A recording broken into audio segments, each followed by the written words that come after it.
এই তিনজন মিলে একসাথে আমার ছোট সংসারে সবাই মিলে যে পুরস্কার পেয়েছি, এটা আমার জীবনের জন্য একটা প্রচণ্ড আনন্দের দিন।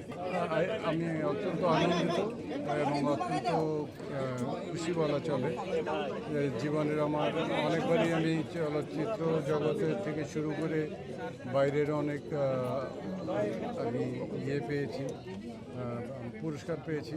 তবে আজকের পুরস্কারটার অনুষ্ঠান যেটা ছিল সেটা আমার জন্য একটা স্পেশাল ছিল, এই কারণের জন্য যে আজকে আমার স্ত্রীকেও এখানে পুরস্কৃত করা হয়েছে, প্রফেসর ডক্টর জিনাতকে, এবং আমার ছেলে শর্ট ফিল্ম মেকার যে বিদেশে পুরস্কৃত হয়েছে তার ছবি, যেটা বাংলাদেশে খুব বেশি একটা প্রচার হয়নি, কিন্তু আজকের অনুষ্ঠান থেকে তাকেও পুরস্কার দেওয়া হয়েছে।